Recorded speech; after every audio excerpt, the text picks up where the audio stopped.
All right, here we go. It is week 5. I'm Brian Baldinger. This is the best football show. You find this on your free Odyssey app. Download it, like it, subscribe to it, tell your friends about it, all that stuff. Week 5. I've been breaking it down since early this morning. Let's get to it. You can find me at Baldy NFL on all the social media platforms.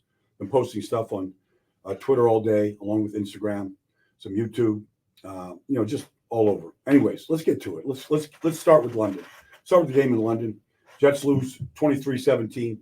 Got a great opportunity on the final drive. Great opportunity. Minute 35 to go in the game.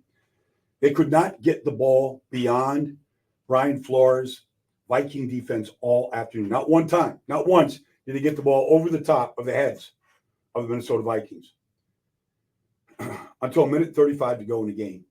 And Aaron Rodgers pump faked, and Garrett Wilson did a stutter on Stephon Gilmore, who basically lined up on him all game long. It was a great matchup. And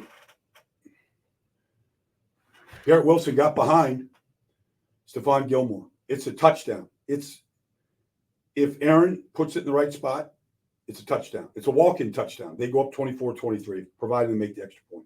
Who knows what happens? There's a minute and a half to go. Maybe Sam Darnold, takes the team down the field. You don't know what the outcome of the game is going to be. But that was it. That was a missed opportunity. And there were plenty throughout the day. But let's also not take anything away from what Brian Flores is doing, because he has played with the lead most of the year. They lead the league in interceptions. They got 2 more against Aaron. They led the league going into this weekend in sacks. They got a bunch more. They hit Aaron Rodgers 12 times. They battered him pretty good. He's got a noticeable limp playing right now. I'm sure it started last week against Denver. But the first thing the Vikings do is they shut down the run. I mean, there is no Breece Hall. There is no Braylon Allen. And it's just basic run fits and good defenses. It's cliche as hell, but it's just a fact of life. They shut the run down first. They get you into passing situations, and then they throw a lot of junk at you. But you watch Harrison Phillips, okay? You watch Jerry Tillery, Jonathan Greenard, Pat Jones. I mean, I can go through the list of all their defensive line. And the linebackers, Blake Cashman, doesn't matter. I mean, Ivan Pace Jr., like these guys are in their gaps, and there's simply no place to go. And the Jets, now they have no running game at all. It is strictly Aaron Rodgers dropping back 50-plus times. He dropped back 62 times against Denver 2 weeks ago and lost. Didn't score a touchdown. Dropped back like 57 times this past week. It's just a bad formula. But drop passes, missed opportunities. So many missed opportunities. Alan Lazard dropped 3 passes. But the last one really stuck, and then, I don't know, Aaron threw some bad passes, He threw some passes he doesn't normally make, but he's so off balance. And I think part of it is he's 40, and I'm not here to bash him. They're 2-3. They're 1 play away from winning that game. Excuse me. 1 play away from winning the game. So I'm not bashing them. And they play Buffalo next Monday night. And they could be in first place next Monday night.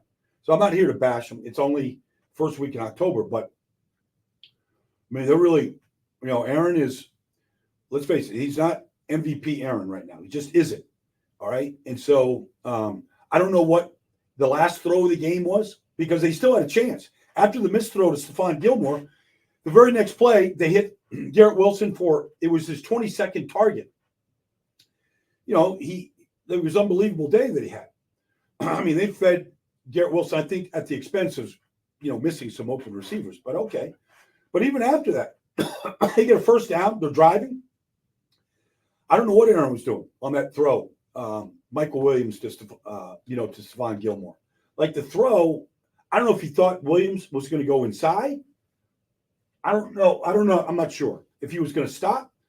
It's hard to say, because he threw it inside and away from the receiver, and Gilmore basically fell down and caught it. They had chances all the way to the very end, just like they did last week against Denver when they couldn't score from the 1. So, and the reason why they have a chance to win these games is their defense is playing great. DJ Reed might be Patrick Surtain is on a different level right now. We'll get to him tomorrow. But DJ Reed is, like, I know they had 2 defensive pass interference calls against him. Very questionable calls, honestly. But that guy knows how to play the ball in the air. He knows how to play routes. He knows how to come across a guy's chest. He knows how to take the body away. He knows how to not let them stack him.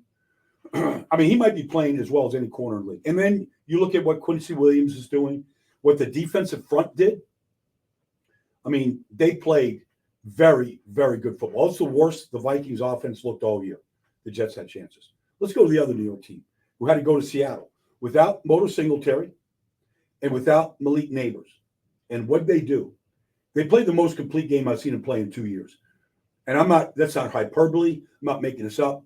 They play outside of the opening fumble by Eric Gray at the goal line, which was a good play. It was a good play by Seattle.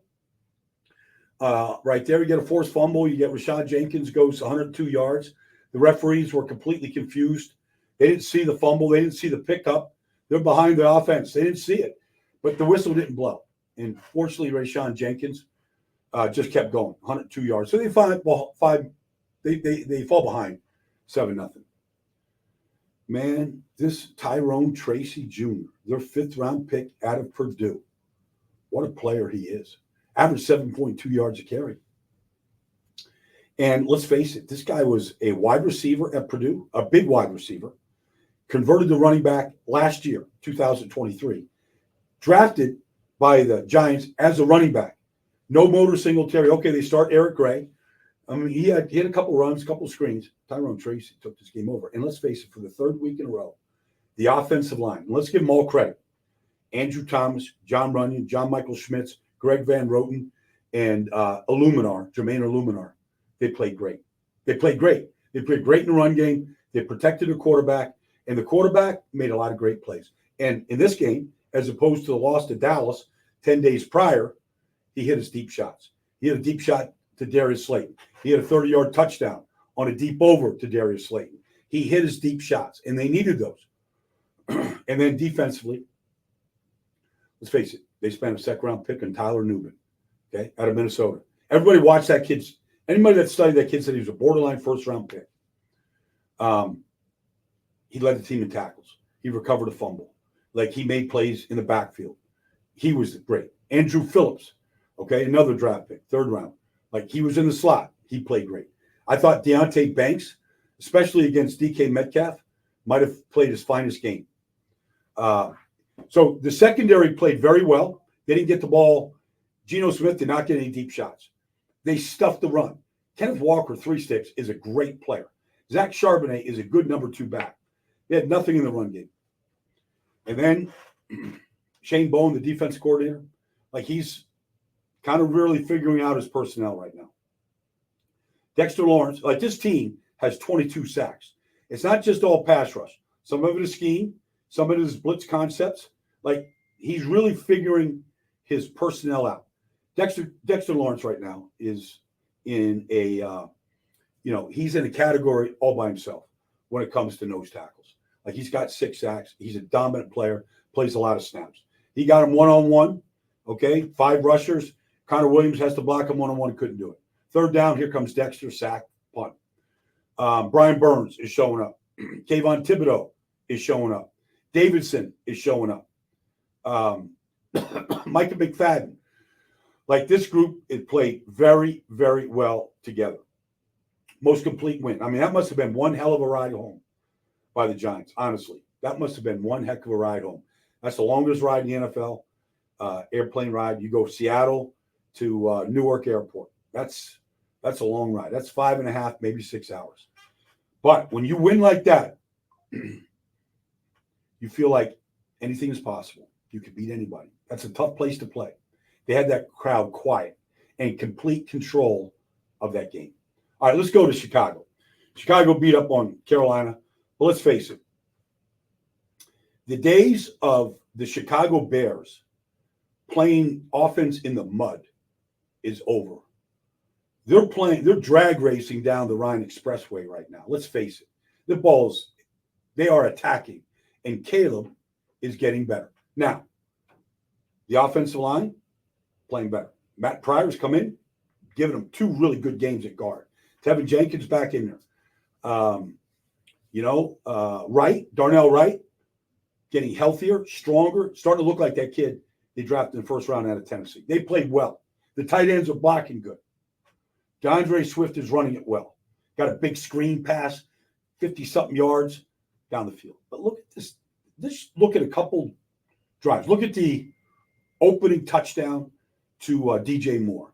It's max protection. DeAndre Cole Kmet, max protection. Caleb's got vision. He's got time. He's got a pocket.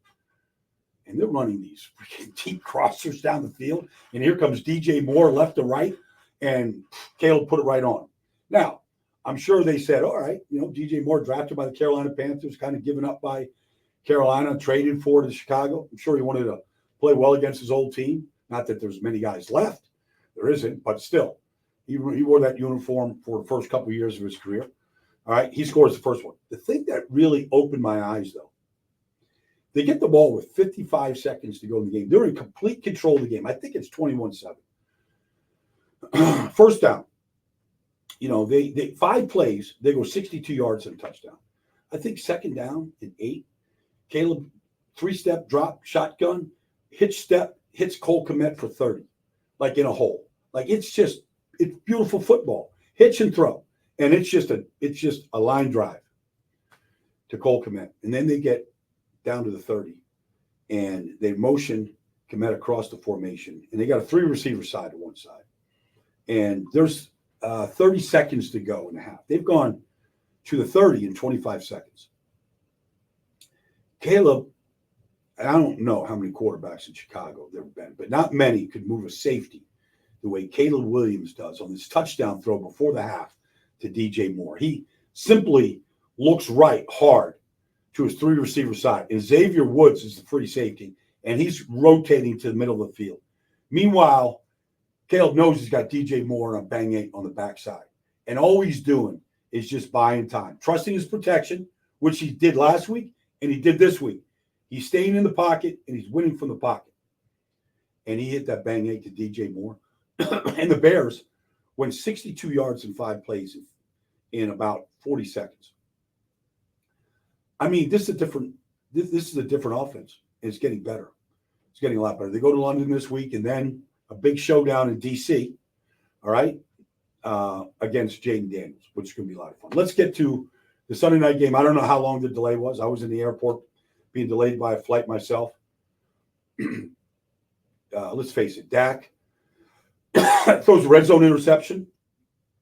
In the first quarter, gets the ball, fumbles in the red zone at the 11-yard line. T.J. Watt, Nick Herbig smash him, ball's out. 2 blown red zone turnovers. Okay, Dak wasn't perfect. Dak just, there was I remember Andy Reid one time telling me about Donovan McNabb. And he made this reference to Larry Bird. He goes, Baldy, this is Andy telling me this. He goes, if Larry Bird starts off cold, does he stop shooting? Larry Bird shoots to get hot, shoots to stay hot. And that's what Dak did. Dak just kept on shooting. The turnovers, he threw another interception in the second half to Joey Porter. Dak just kept firing. He just kept firing. It was to everybody. It was Jalen Brooks, Jalen Tolbert. It was CeeDee Lamb. It was Lupke. It was Rico Dowdle. It didn't matter. It was Jalen Ferguson. The game winner's on 4th down and 4. It's everything. It's a 17-13 game. 4th and 4.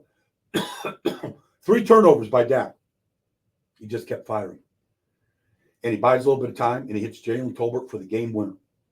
And you could have just turned off the lights right there at Acrisure Stadium. It was over. It was really a great performance by Dak. I mean, look, he overcame his mistakes. They're not perfect. They lost their left tackle, Tyler Guyton. They didn't play great up front. Nick Herbig beat their left tackle, whoever it was, like a drum all night long. He kept on firing. Dak is resilient. Dak is tough. And the Cowboys survive win on the last play. And let's face it, the Jets couldn't make that play in the fourth quarter to win the game. Dak made the play to win the game. These games are coming down to a play. I mean, I'm going to set up Cincinnati, Baltimore tomorrow. I was there in Cincinnati, Paycor Stadium. I'll get to that. I need almost a whole show to talk about those two quarterbacks, Lamar Jackson and Joe Burrow. But that's the league. The league right now, folks, week 5 into it, these games are coming down to a play. Can you make the play, or can't you make the play? And that's what it looked like in week 5 to me. Thanks for joining me, everybody. Can't wait to talk to you tomorrow.